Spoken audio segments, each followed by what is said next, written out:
What's going on, y'all? It's your boys, the Play Callers. Friday, We're who you call the tag team champions of interactive sports talk. and you can find us, of course, every Friday, 7 p.m. EST. Y'all know what it is. Live, interactive, sports talk. Tonight, man, we talking about the NBA draft, talking about the little NBA season recap, maybe a little conversation about off season, what expectations you might have. Any NFL news kicking around, a couple other little tidbits here and there. So you do not want to miss it. Make sure that you tune in. But if you are brand new here, allow us to introduce ourselves. My name is Stephen Box, aka Box Talk Sports. And I'm joined as always by my co-host, the one and the only. That will be your boy, Cool McCain, at Cool McCain on Twitter. Let's go. And together we are The Play Callers.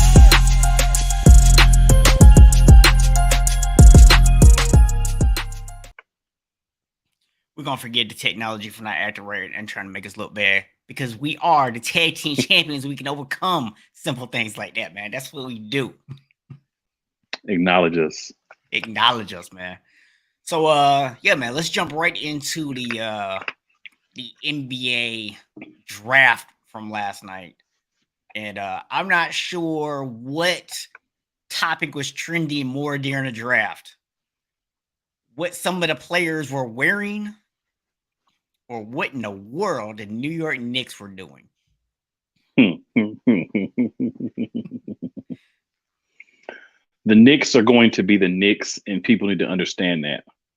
I think what happened was they really wanted Johnny Davis, who ended up going to the Wizards, as the dude I call the Negro Knight himself, Stephen A. Smith, lamented.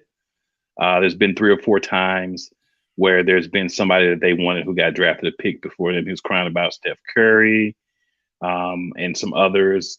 And then, of course, Johnny Davis. So I think what's happened to the Knicks a lot is they have this unrealistic expectation that they can focus on like one player or one small group, where it's simple. Mathematics. You have the 11th pick. Pick 11 guys that you want. If you pick 11 guys that you want, someone will be on your list and you don't do the crap that you do. But the Knicks will always be the Knicks as long as you keep the same people in power. They're still there. They're still doing this outlandish ridiculousness. And I don't know why anyone's surprised. If you're a Knicks fan, I apologize to you, man. Yeah. I feel bad for you because you don't deserve this. But you stay just like an abusive relationship, so you must like it. Say, I feel bad for y'all, son. Y'all got 99 problems, and the Knicks is every last one.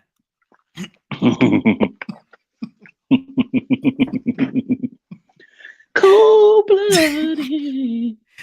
I mean, like, I just don't get it, bro. Like, it's like you said, you go and you put 11 people on your board. If when you get to 11, if you go, you know what, we're not excited about the people that are on the list at this point, you trade the pick. It's that simple. But you don't wait until the last minute to do it. You go ahead and trade the pick and get maximum value for it. Now, what you don't do is you don't trade the pick and then trade picks to move back up and then trade that player. How do you get 2 picks in the first round and not walk away with a first round draft pick? There's no answer for things like that, man. I don't even understand that logic. I mean, and then like you said, clearly what they're doing is they're doing what the Knicks do. They're going all in for one player. Yeah. They're hoping they can get one guy. And my question is, how many times do you need to just get burnt on this strategy before you give up on it? Well, the answer that I have for you is at least one more time. One more time. One more time. At least one more time, dude. They do this on a weekly basis. It feels like some idiotic happens with the Knicks. Like it feels like every week now. You know what I'm saying? It's like it's just sad, man. It's not even funny. Now, my team's the Nuggets. I'm a West Coast team, so it doesn't really affect me negatively until we were to possibly see them like in the playoffs, which we know is not happening because you have to get there for that to happen. But And they had to be in the finals. the Knicks, man, it's just sad. You know what I'm saying? Just sad. And I don't know, man. Maybe you need a new strategy. You keep going through people, but it still keeps being the same problem. The one person that's consistent is the gentleman who owns the team. I'm just going to put that out there. If ever there was evidence that consistency is not always a good thing. Now, I will say a team that I think had a possibly similar strategy, but it worked out better for them was the Charlotte Hornets. So the Hornets ended up trading their 13 pick, and everybody in Charlotte was dismayed and upset and very mad. I was actually in the car when their picks were happening, and then the trade happened. The first trade, then the second trade, and they got the player that most of them wanted them to take at 13 with the second pick, which was Mark Williams. So Jalen Duran, the book on him is, still needs to develop, but NBA body, very solid player, should be able to be a contributor right away. But a lot of people wanted Mark Williams because of the defense. Mark Williams and the actual ability to be like a post player, at least from what he was able to do in college. And then they ended up actually getting him here in Charlotte at pick 15. So then everybody went from about to jump off a bridge to happy again. Yeah. I mean, that's the thing about the draft. It is a bit of a crapshoot in terms of you kind of take a risk that guys are going to fall or whatever, and that you're going to still be able to get them. And like you said, it worked out for them. So I'm curious, since you did bring up the Hornets, what's the general feeling around town in Charlotte around the story of Atkinson actually backing out of the head coaching job there? Well, sir, I did touch on this last week, but yeah. And you won't believe, actually you may, but you probably won't believe who is now the I keep saying something laughing. The candidate for the head coaching job. Who? Steve Clifford. Who they had and fired to bring in James Borrego. And now they're fired James Borrego. A lot of people are still mad about that. I just don't understand it. And a lot of Hornets fans are upset and don't understand why he was fired. You'll have some people that'll say like, oh, he never took him past this or past that. But you can't ask a coach to come in and you have one of your main players always hurt. Right. He's basically another version of Street Clothes Davis at this point. Yeah. With a young team developing and expect them to go far. Like, even if he's not 100%, if he can be on the floor, that changes the dynamic of the team. You're paying him a lot of money. He can't even play. Yeah. So you're holding that against a coach who's had to go out there and do it by developing young guys and has never really had a true post presence his entire time with the team. So I think the main thing is, if you'll fire Borrego in this situation, then you have to ask yourself who's going to really want to come be the coach. Then they made an idiotic ignoramus comment after the draft. And this was Mitch Kupchak. It doesn't matter the coach, it's the talent. So the thing is this. I completely disagree with that comment. I think it's the most asinine thing I've heard. And I'm concerned that Mitch Kupchak may be getting senile, because this is not the guy I remember that had the same position with the Lakers back in the day. But you have to have a coach, because you have to have a guy so that you can fit the roster to who he is. We've seen with your Lakers last year. If you just throw a bunch of guys together and just drop a coach in that may not fit that philosophy, what happens? You're not a very good team. So the players have to fit the coach's philosophy. So to say that it doesn't matter who the players are, I mean, who the coach is, it's the players that you need, completely asinine. I think that the Hornets are at a point where they've got to figure out what they want to be. Do they want to try to rebuild again through the draft with the pieces that they have, or do they want to try to make a run? Right. You're not going to get top tier free agents because you can't even get a coach outside of a recycled coach to actually want to come. Right? Because you can have a list of 40 people, but if they don't want to come to your team, your city, Charlotte is not a destination city for NBA players. I'm sorry. Or NBA coaches. Like Charlotte's not a bad city. I live here. I like living here, but I'm not a millionaire athlete, right? It's not a good destination city where you can go a few hours down and get like Atlanta, Miami.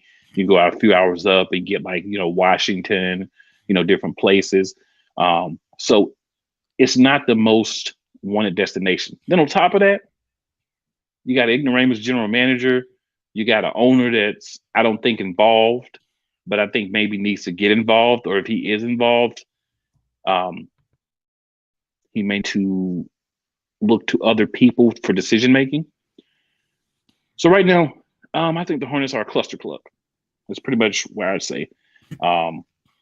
They've got some quality young pieces that can be cornerstones, but you don't have a coaching philosophy in place. So you're drafting just to draft. So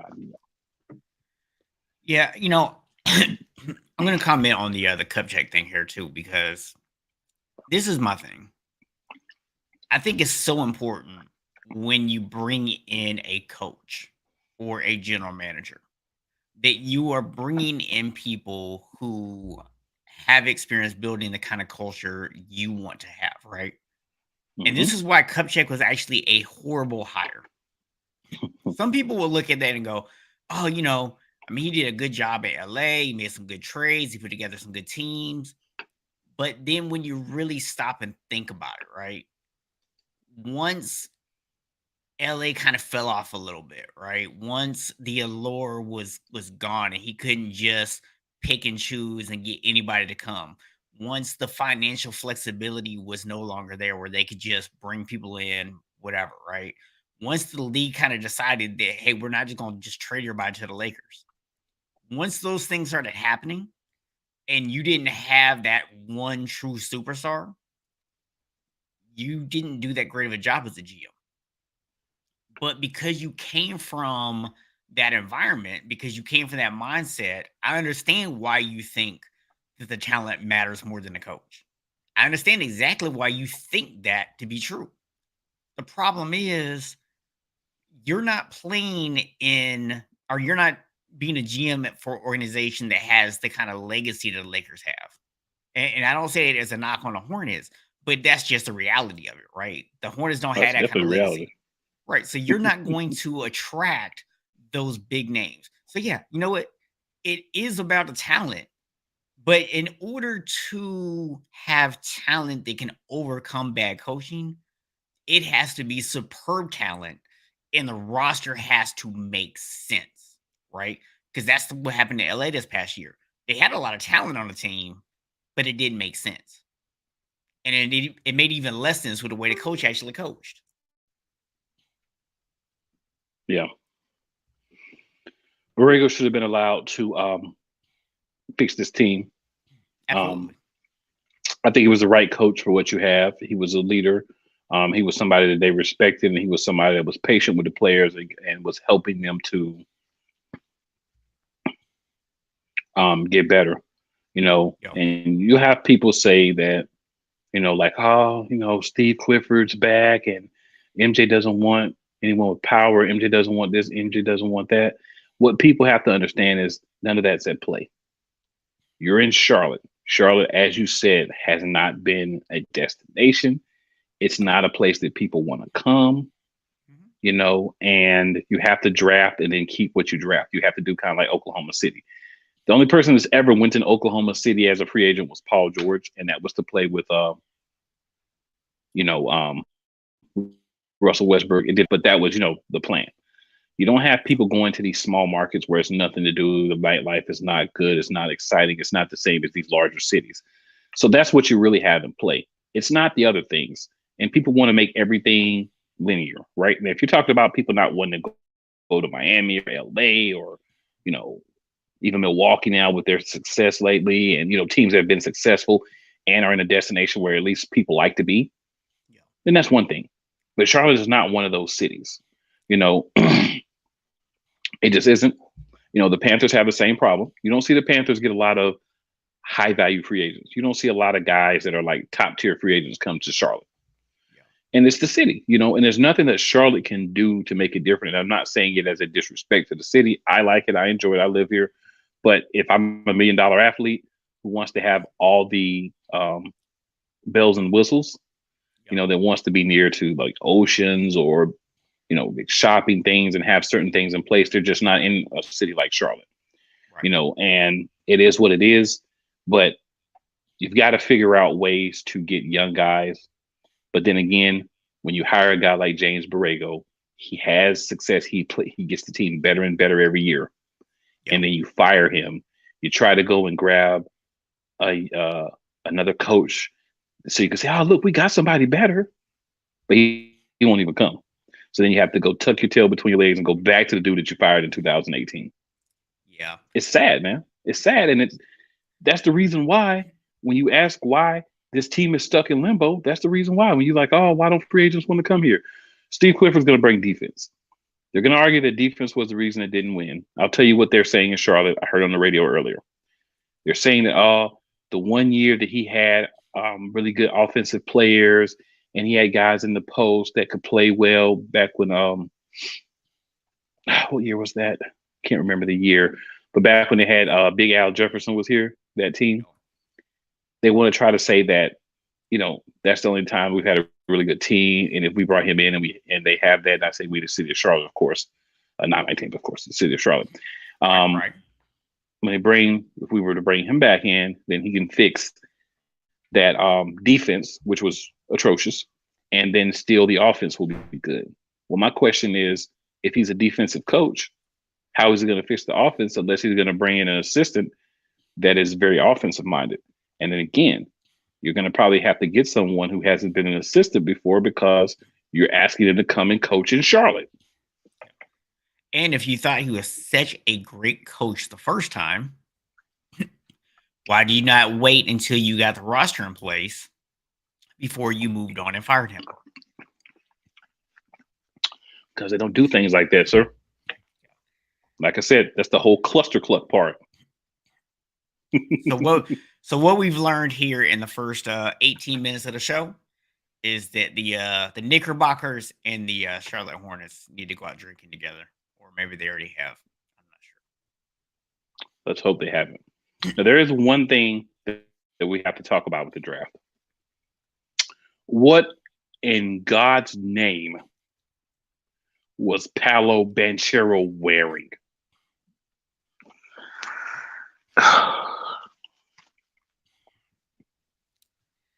That's all I can say. Like, I don't understand how anyone let him walk out in public looking like that. Shame on your mom, shame on your dad, shame on your publishers, shame on your friends, shame on your family, shame on everybody that saw you when you got to that arena, shame on the person that made that outfit for you. Shame all. That was hard. Look, man, I'm going to put it like this. I think we all have a picture somewhere of us when we were younger and we had on like a hairstyle or outfit or something. We like, what was I thinking, right? But ain't none of us ever gonna do it on national television, bro. You gotta be a little bit more conscientious when you in that situation. You know what I'm saying? You gotta be a little bit more aware. You know what I'm saying? You about to be making millions of dollars, bro. Buy a mirror. That's all I'm saying. You know how we talk about all the time how people, like their crew and the people around them, should help them and do better. So if Paolo knows he's getting drafted, why not?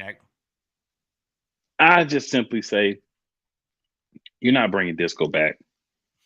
You are bringing back, I don't know. I don't think you're bringing anything back with that outfit. I mean, look, man. Maybe it's supposed to be bringing disco back, but I had a picture of the outfit, but then I thought about I don't ever want to have to look at that again. Bro, listen. That is terrible, horrid. Unless that dude walked across the stage doing the staying alive dance, I'm not going to believe that he's trying to bring disco back. He definitely didn't. He definitely wasn't doing the stay alive. But we go back all the time to talking about how like it's the people around you, right? It's not necessarily like the athletes sometimes, but the people around you that should say, look, nah. Yeah. Parents, grandparents, aunts, uncles, whoever was there with Paolo, y'all did him a disservice. And the whole world saw the disservice that y'all did him. Let him down. And he's probably looked at that and been like, oh, why did I do that? Bro, that's that was just putrid. Craziness. So continue on to the NBA draft coverage, man. So two teams that are getting a lot of praise right now. The Magic, although they did end up selecting the guy that most people didn't think was going to go to them. They actually thought he would go like third. And they ended up passing on the guy people thought who ended up going third. So, and that was to Detroit. So those two teams are actually getting a lot of praise. Both added some young guys who seem to be really good fits for what's already there. So what are your thoughts on the cores that those two young teams are building? So I would say this. We're a little early for winners and losers, but I would say that drafting Banchero was probably the best move for the Magic because he's probably the most NBA ready player. But so I think people didn't know between Paolo Banchero, Chet Holmgren, and Jabari Smith who was going to be the top pick. It was always a toss up. The best position to be in this draft, truthfully, was third. And I'll be 100% honest with you.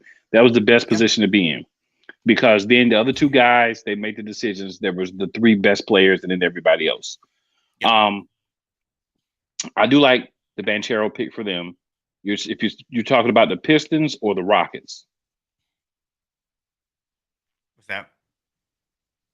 Were you talking about the Pistons or the Rockets for the other team? The Pistons. The Pistons, the Rockets okay. Too. So the Pistons, I'm gonna hold it off for a minute. I want to spend some time talking about the Pistons pick because there's a lot of positive things I want to say about him. Basketball player, I'm confident in him, but there's a lot of positive things I want to say him. But Jabari Smith from Auburn, he's a good player as well. He was definitely one of those top three picks. He went to Rockets, which explains why the Rockets got rid of Christian Wood because they know they had the opportunity to get either Banchero, Holmgren, or Smith. These are all bigs. So these are all guys that can do what Christian Wood could do. I think Jabari Smith was the guy they wanted. The other picks, by them, if we go down to the Rockets here, they drafted Tari Eason as well. The Rockets did. So they were able to double up in the first round and get some quality guys that could possibly be pieces in the future, but we don't know yet. Yeah. But they have the opportunity at least to be. I think he's going to at least be a solid role player. Yeah. Second round, they got the Magic got Caleb Houston from Michigan. He's a guy a lot of people had going in the first round. He did slide a little bit, which of course always happens. Yeah. And then there's not a lot of that you could do within a draft. You have 2, maybe 3 picks, but I think people utilize their picks well. Yeah. For what you expect the guys to be. Now, there were some guys that you're kind of like, really, you drafted this guy there? A little shocked. But for the most part, I think teams looked at what their need is, what the player has, and they're just trying to fill holes. A lot of them were looking at defense, I think. We got a lot of kids in this draft and young men in this draft who play defense. At least they did in college. There's a few that don't, but for the most part, they do. Yeah. So I think people were looking at that. We got a couple of guys from the G League, so they've had a chance to at least play against players better than the average college player. So, I think that's a big thing as well. I think the draft a lot of times is potential. Right. But what I want to talk about with Jaden Ivey, I think Detroit got a very good player. So Jaden Ivey, mom was a WNBA player. She played in WNBA 5 years. She played college ball at Notre Dame. She's the coach at Notre Dame now. This young man was brought up being taught the game of basketball by women in the WNBA and women in college from a young child. So we look at a lot of players, and it's their dad, maybe it's their mom that played or whatever, but the players that poured into this young man, there's so many I can't even start to name them. But I just want you to think about people that were in the WNBA 18 years ago, 18 to about 13 years ago. A lot of those women poured into this young man. Then when he was in college, any players that went through Notre Dame women's basketball poured into this young man. So he had a lot of positive female role models. He has a who's who of WNBA players that he can talk to, right? That he can pick up a phone and call or DM and get a response from to help him with his game. And I think that's amazing. And I think the fundamentals that he had to have learned from them, and the way that they play and him being able to take his athleticism and add that to that, I'm very excited to see the first really male player that was basically trained the way the females play the game. Yeah. Completely. Like that was who he had. Like obviously he had coaches, but people that even before he was on teams, that were training him, showing him he was a ball boy for some of them, like doing games and practices and stuff. He sat there and watched them practice all the time. His mom was a single mom. So it's a big story as far as for someone like myself who has a lot of affection and love for the WNBA, to see that this young man come from really be a product of the WNBA and women's college basketball and where he's placed himself at now. And I think Detroit's a really good place for him because you have Cade Cunningham, but Cade Cunningham feels more like a lead guard, but he could use that guy that's kind of deadly from everywhere. They can shoot, they can drive, they can do a lot of things. So I think Jaden Ivey's a prospect, or I guess I should say a draft pick at this point that we should really be looking at and seeing how he performs, even though he does play for the Detroit Pistons. Yeah, I mean, it's going to be interesting because he's going to bring the fundamentals to the game. Oh, yeah. So his mama will get him if he don't. So it'll definitely be interesting to see that. Definitely, man. Definitely. There's so many guys we could talk about, but we only have an hour, right? Christian Braun, I'm going to go down and talk about the Nuggets pick real quick because it's my squad. He's a sharpshooter and a defensive guy, long. I think he's about 6'6", 6'7", in that range. Somewhere it's either between 6'6" and 6'8". He's in that range, so he's one of those rangy, guards that can defend any of the three wing positions. Also a shooter, something that we definitely could use some help on. And then the second round, the Nuggets had a pick I also like, actually. He's a straight defensive player. He's not much offensively. Trying to see if I can find him real quick. Like you can't find him, but you're looking for him. Oh, sorry. It was the other first round pick because we didn't have a second round pick because we had two first. Peyton Watson from UCLA. These work offensively, doesn't have a lot of offensive game besides drive and dunk, that thing. But defensively, he's 6'8". He has like almost a 7-foot wingspan. And he is a dog on defense. He gets after you on defense. He plays hard. Everybody from UCLA say he's a guy that loves that you can coach. There's not going to be an issue, and he's going to play hard for you. So I think when you add two guys that are very similar as far as size, they both have good length. They both have good arm length. One is that defensive guy that can get you some points and be the hustle guy. And hopefully you can help build onto his game. and the other guy is a shooter that does need to get better. You know, if he didn't have some limitations, he wouldn't still been there, right? Right. Does need to get better, but he was part of that Kansas championship team. Championship mentality. I love the fact that Denver's looking at that and saying, this is a guy who won championship. Championship mentality, this late in the first round, the size, what he can do for the team, a position he can fill. Because think about JaMychal Green was the type of player, and he was traded in the trade for the 30th pick. So now you're replacing him with another guy. Yeah.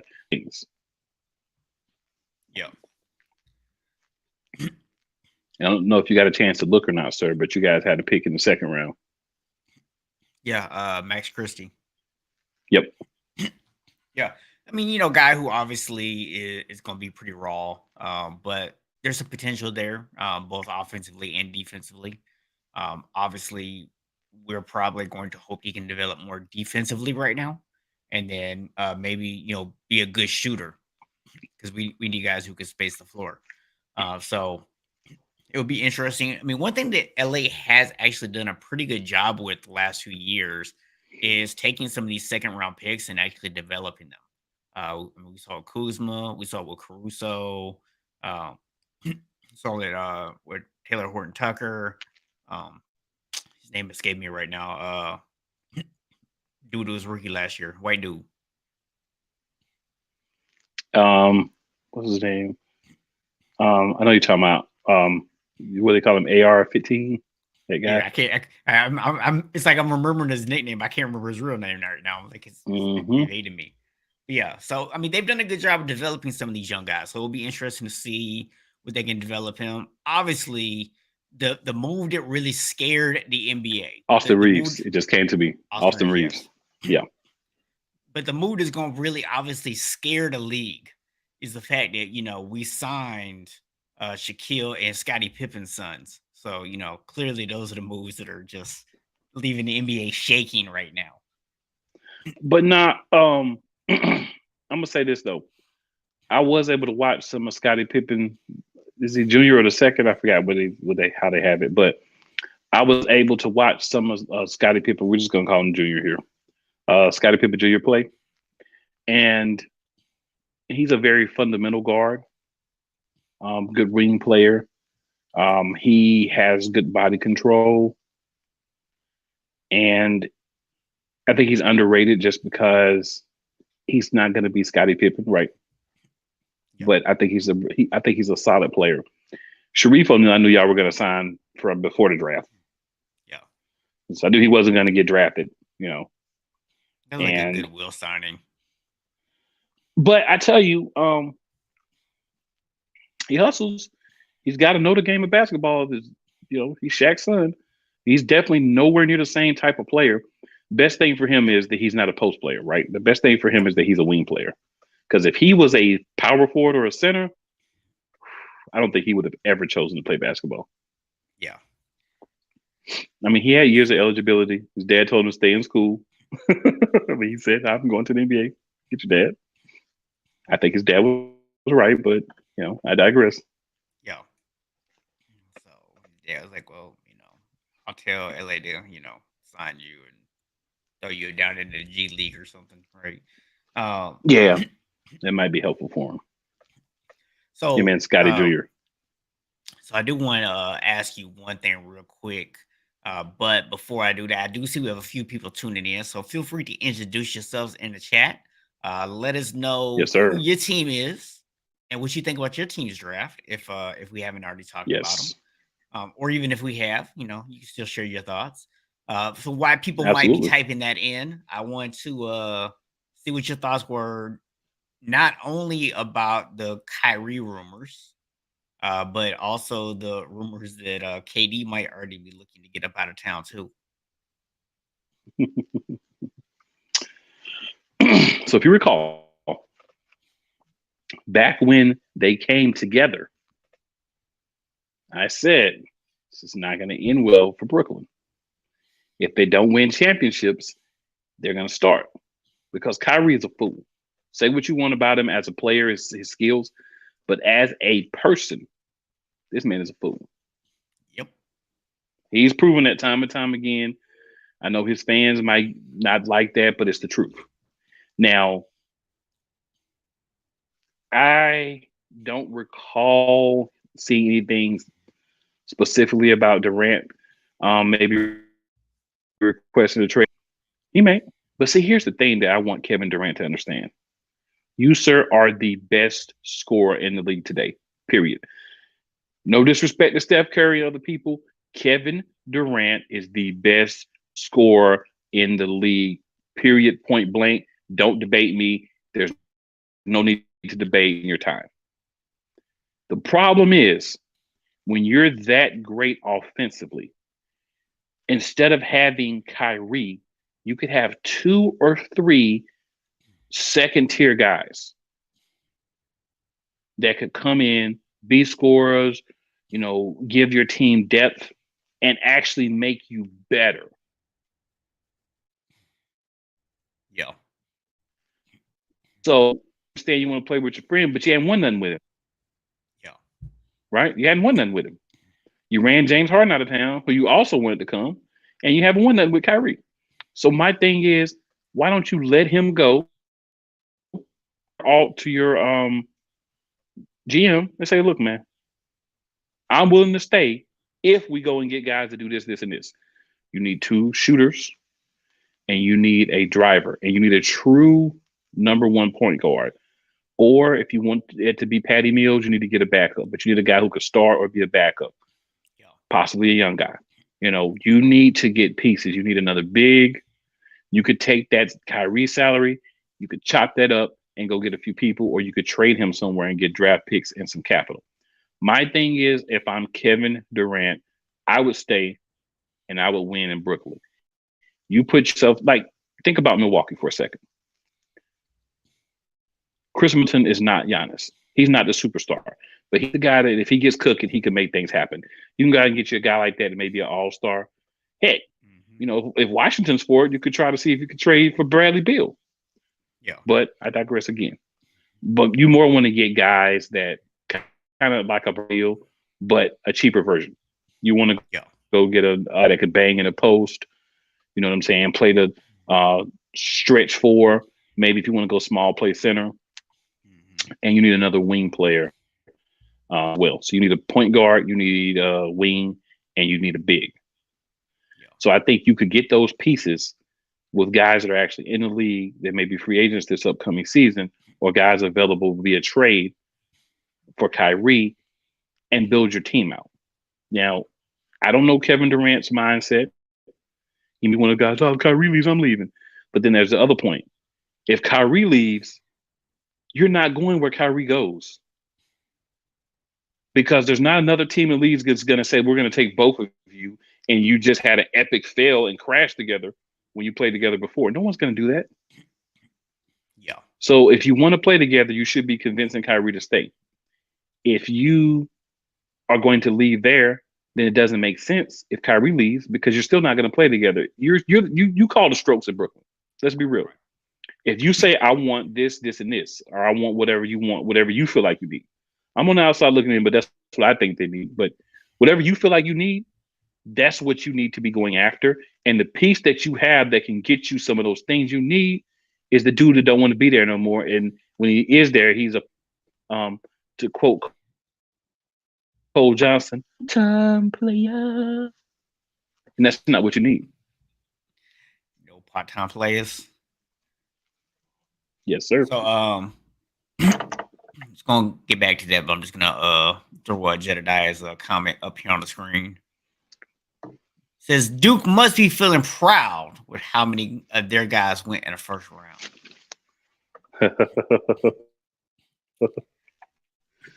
Well, Jedediah is a Duke fan. I will say this. For Duke, I will say this. You did have a lot of guys drafted. You have the most guys are drafted number 1. So, for those things, if you want to be happy about it, that's cool. But remember, all those number 1 picks lost 2 times to the University of North Carolina at Chapel Hill, the Tar Heels, in Coach K's last game and in the Final Four. So I just want you to remember all that talent that's getting drafted in the first round. All that talent was on a team that lost to a team that they were supposed to sweep twice. So On paper, they look like great guys. Banchero looks like a great guy on paper, but watch him play against Carolina, watch him shrink, right? Watch some of these other guys from Duke. Watch Williams get in foul trouble. Make you adjust shots with his size, but watch him get in foul trouble. I don't even remember AJ Griffin. You know what I'm saying? In the Carolina Duke games, I don't even remember him. And then Wendell Moore Jr., he was probably the best all around of all of them, but he stayed in school too long, so he dropped. Yeah. But these are guys that couldn't beat Carolina. They couldn't win a national championship last year. So you got all these great players coming through Duke, but you're not raising a lot of banners with these gentlemen. So I think they're overrated, to put it bluntly. Congratulations to Duke, but let's see how many of them really pan out. They had this a couple years ago. They had a bunch of guys get drafted, and none of them have actually panned out yet. So we'll see if the same thing repeats itself. But that is pretty much what Duke does. Whole lot of promise, doesn't deliver. I knew as a Carolina fan, you'd want to find someone to take a shot there and turn Duke's positive moment into a negative. The only thing positive about Duke, the only thing positive about Duke is that we beat them twice. And the first time ever in a playoff matchup in the Final Four. So I would just say this real quick, just going back to the whole KD and Kyrie thing. If you are Brooklyn, you pretty much blew everything up to make this happen, and you didn't win, right? And so now these guys might be trying to get up out, and here's where really at the end of the day I'm looking at, right? You might end up making some trades, getting some pieces back. You might end up maybe even coming out better, right? But at the end of the day, for me, this isn't about the Nets. It's about KD. Because, as you said, best pure scorer in the league, right? But, bro, you were in Oklahoma City with Westbrook and Harden. Couldn't win. Had it. You were up 3-1. Blew it. Right? You went to Golden State and you joined a team that had already won championships. It was told that they didn't need you. And you won there. And then you went back out on your own because now you're feeling good about yourself. You're like, okay, I won me a championship. I'm the man, because you listen to those reporters that were talking about how you were the best player on those Warriors teams. So you decide you're going to go off and team up with Kyrie and you're going to bring your boy James Harden back in. Y'all ain't even do nothing. Nothing. When we going to start holding KD accountable? And you know what Durant, Kyrie, and Nets fans will say, if his foot wasn't on the line, they wouldn't have lost to Milwaukee. Well, guess what? His foot was on the line. Yeah. So if wishes were fishes, there'd be way more bodies of water, larger oceans, because all those wishes would have somewhere to swim. But they're not. If I was 6'7" instead of 5'7", you know what I'm saying? I mean, it's a lot of width. If I was a millionaire, so many things, like it's all ifs. But the fact is, it didn't work. Then again, this year it was even worse. Yeah. Depth, Brooklyn, depth. If Kyrie doesn't want to be there, hey, make a move. And truthfully speaking, and I'm gonna be 100%. I didn't say this part of it, but I'm gonna be 100. Anybody from the Brooklyn organization or fans that may watch this, if Kevin Durant doesn't want to be there either, guess what? This is what you get. Because you're going to get a king's ransom for Kevin Durant. You can call your shot on what you want for Kevin Durant. Yep. Right? So if he doesn't want to be there, he's under contract. So guess what? There has to be a trade that happens. What's up, Ben? But definitely, you can replenish your organization by trading those two guys. Yeah. I mean, And you're it's not winning just. with them. Yeah. I mean, here's the thing, man. Like, I feel like we're at a point now where, especially with some of these older stars, you gotta be willing to let go, man. Mhm. Guys like KD, guys like LeBron, if they come out something they don't want to be there, trade them. Yeah, I'd trade him, and I trade him, and then I would say, hey, we appreciate what you did for the organization. Give him a grand send off and all this. Yes, sir. Go Heels. Absolutely. True. It was the best first round pick was Tristan Wood, and it's not bad for them. That's a guy that they needed. There's so many different ways you can swing it, but basically, make a long story short, Dallas needed Christian Wood. They didn't have anything in the post for anybody, and that's Golden State beat them. They didn't have anything in the post. Like they were trying to do and play like Golden State without the same talent, and it did not work. So they had Yeah, to have a man. big. And if you get one that you know what they can do, that's a lot better. No Yeah, guesswork. and it's funny, man. Because we have a mutual friend who is a Mags fan. Shout out to Will also. So the thing is, man, when I look at this move for Dallas, I think it's a great move. It was definitely a necessary move for them to make, right? And the question that I got asked by this mutual friend of ours was, do you think this takes Dallas to the next level? And I'm like, no, it just keeps you from falling behind because when you start thinking about next year, a healthy Kawhi coming back, right? You think about the Lakers maybe retooling their roster. You talk about Denver getting Jamal Murray and Michael Porter Jr. back. I mean, dude, it's gonna be sick looking at the West next year. I mean, and I'm Oh, leaving and don't names off forget, right now. Yeah. yeah, and don't forget, Jalen Brunson is about to sign that 4-year, $100 billion contract with the Knicks, and be the best point guard they've had in about 10 years. So Will asked if you heard about Brady Manick. I did not hear about him, Will. And what's up, Will?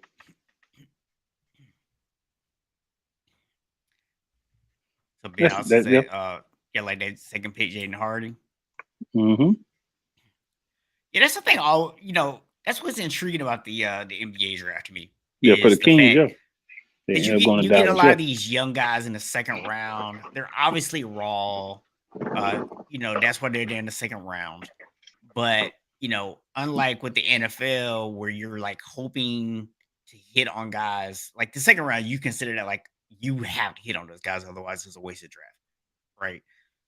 So getting the second round guy in the NBA draft that pans out is pretty much like drafting a guy like in the fourth round in the NFL and getting Yeah, him to like the hit. fourth or fifth round. Yep. Yeah. So Absolutely. and one thing I will say, NFL, please take note. I saw somebody post about this earlier. The NBA draft had their first 5 picks like in a half hour. NFL would have had like 1 pick in, bro. Like 4 commercial Bruh. breaks. Y'all know that's been watching. We do the NFL draft like every year. And the NFL drags that out. That's Oh, he is signing with the referring to Hornets? Manic. Okay. Yes, referring to Manic. Okay. Yeah, I hadn't heard about that yet, but I'm not surprised. But I'm glad for Manic. I think Manic's only problem, Will, is going to be speed. He knows the game. He's a very good shooter, but he's going to have to work on his speed, his lateral quickness, um, and everything. I think those are the things, and those are things that I won't say you can't work on because you have speed bands and you can get agility training stuff. So those are things that he can try to get a little bit better at. But I think as far as being a champion, like he didn't actually win a championship at UNC, but took us all the way to the championship game on his back for the most part. So he can live in the big moments. Nothing but great things to say about him. I knew he wasn't a guy that would get drafted just because of that speed issue. But I think he's a guy that can carve himself out a very good career in the NBA as a stretch 4. If he can work on, defense a little bit and not be that weak link on defense, which I think a lot of that would just due to speed, agility. then I think he's a guy that can carve himself out of contract. I mean, well, contracts and like a good 10-plus year career in the NBA. Yeah. So one thing I want to do is kind of switch gears here just a little bit for the last 10 minutes that we have. Did you have any final thoughts that you wanted to kind of throw about the NBA draft before we switch over a couple of NFL stories we need to talk about too? I did, sir. So I want to call an audible on everyone, okay? Concerning the NBA draft, what I want us all to do, media, fans, everybody, the teams, everybody. These are young men that haven't played a second of NBA basketball yet.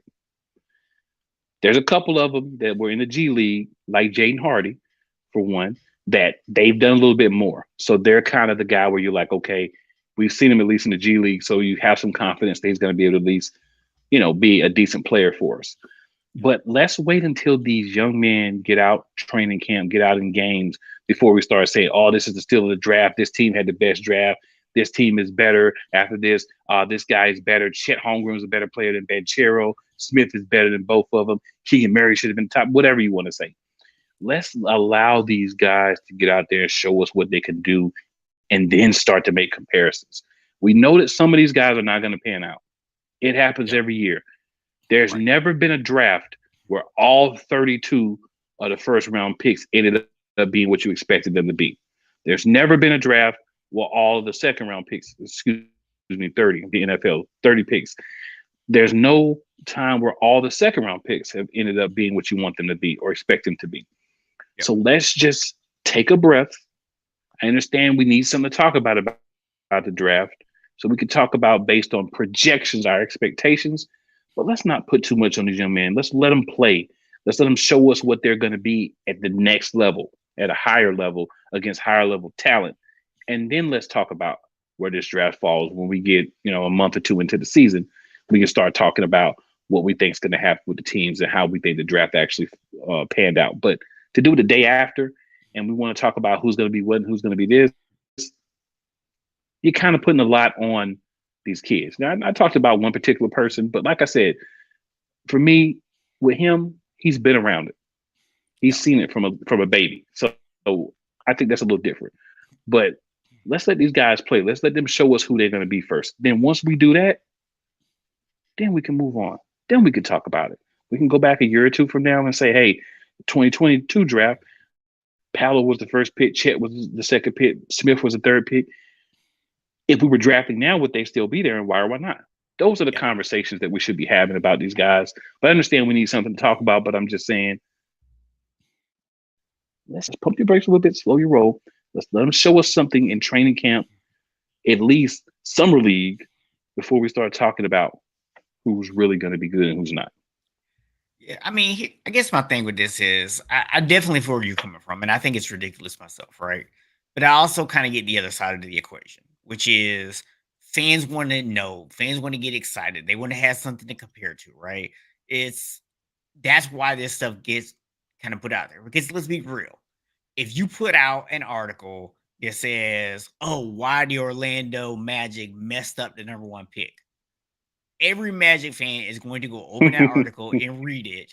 And then they're going to pump up the article by commenting, telling the writer what an idiot they are. And, they're going to comment on social media and all this other stuff.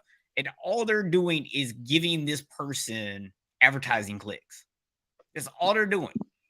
But so because people are going to click on it and comment on it, and it's going to tell Google that you want to see this crap, guess what happens?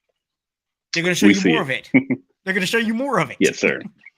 Yeah. So if you're upset by these, if they bother you, and I'm not talking about you, I'm talking about other people. If reading this stuff bothers you, stop reading it. Right. Yeah, I read a couple that are hilarious. Just to laugh today, but definitely agree with that. But just my thing, man. Let's give them some time. Let's calm down. Let's give them some time. Let's see them put on some shoes and play something first.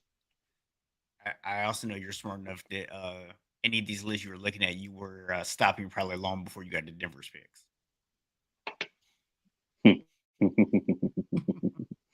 Oh, the first articles I read were on Divil's picks. You got to read about your own picks.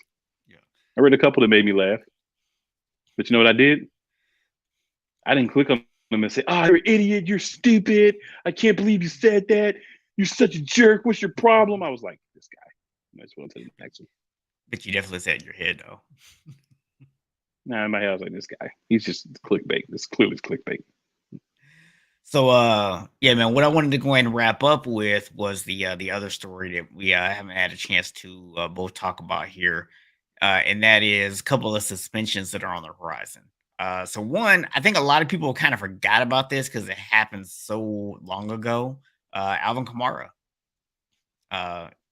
bracing for a minimum 6-week suspension. Yeah. And I mean, look, you on video, bro. Like there's, I mean, I don't even know. He beat somebody's A. Like that's what he did.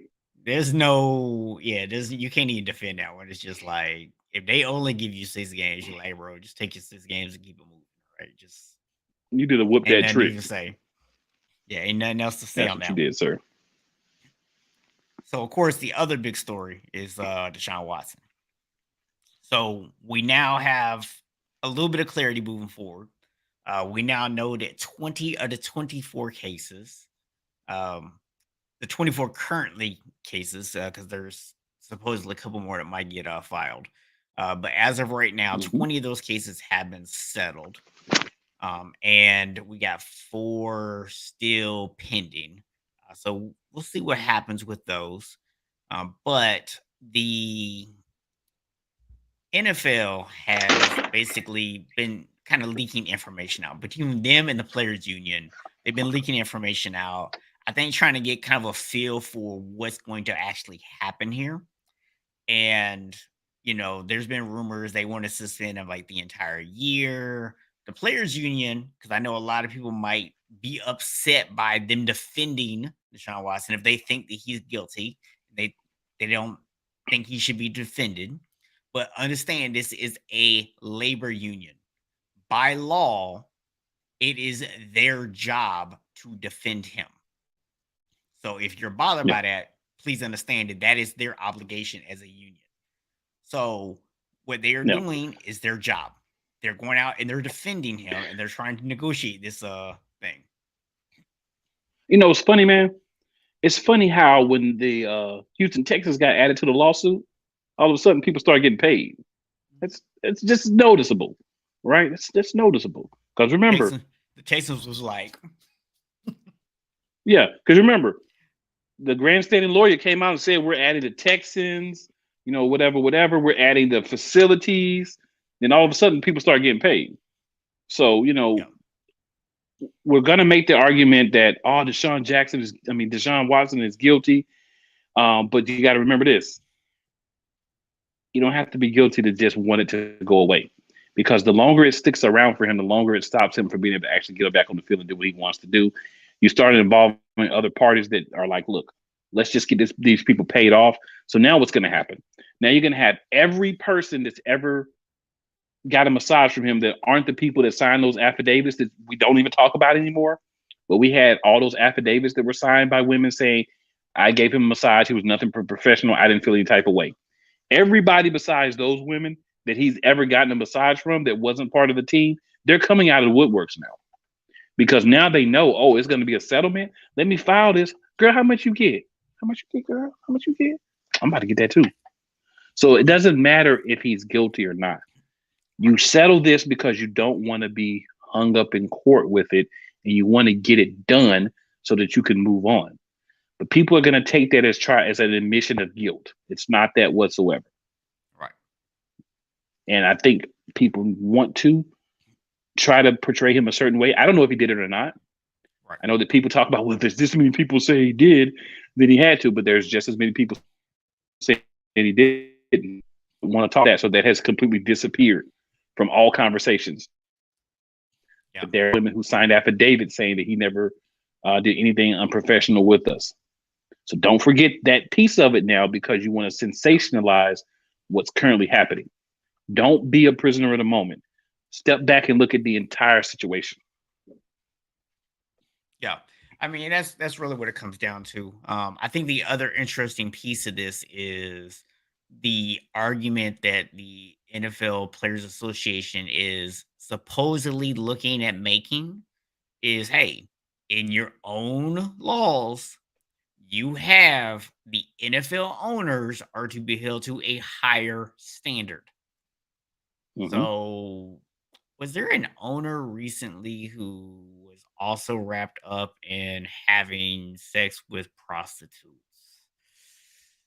Well, Hmm. there's one that was running up and having sex with prostitutes.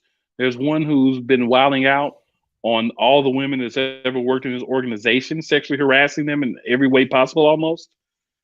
So Yeah. if you're going to give Deshaun Watson a year, and they're supposed to be held to a higher standard, then how much time are they going to get? So that's the Right. thing that you bring up a great point. That's another thing that people have to realize. He's a player. Yeah.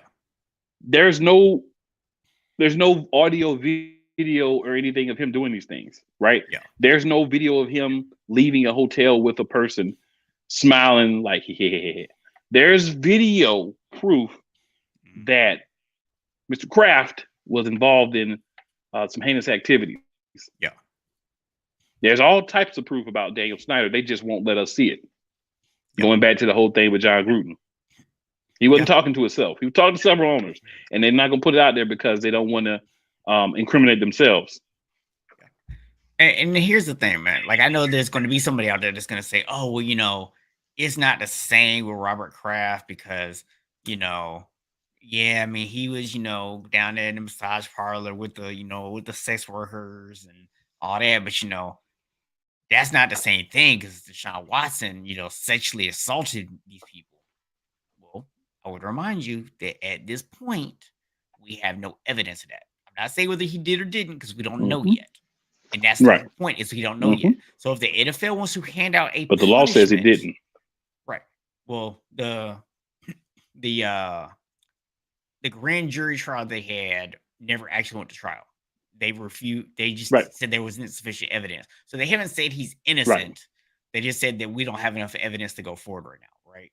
So the thing is, And if you make a decision right now, if you're the NFL and you suspend him right now without waiting for some finality to the legal process, then I don't understand how you cannot go back and give Robert Kraft the exact same punishment. Because at this no, point, it the has to be only thing more. it would have to be more. Because look, the only thing that Hmm. Deshaun Watson has actually admitted to is he said he did have relations with some of these women, but he claims they were mutual. Whereas we know that, somebody else paid for their services, which I don't know if y'all know this, but is illegal. It's against the Oh, law. and also, when you're getting massages, you can, pay for the extra services as well. Well, apparently, according to Deshaun Watson's own lawyer, you cannot pay for the extra services, but you can request them. Apparently, it's As illegal to Robert pay for Kraft, you them. can pay for. We'll just leave it at that because we're gonna try to uh, keep. We'll just leave it at that because we're gonna try to keep this as family friendly as possible. So,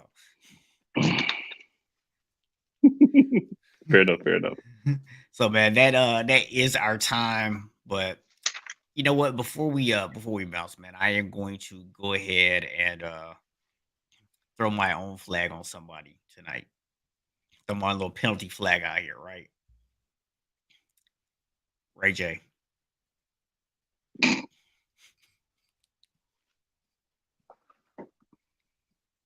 What you doing, bro? What is you doing? You knew Why is you you couldn't holding hit the the baby for notes. once?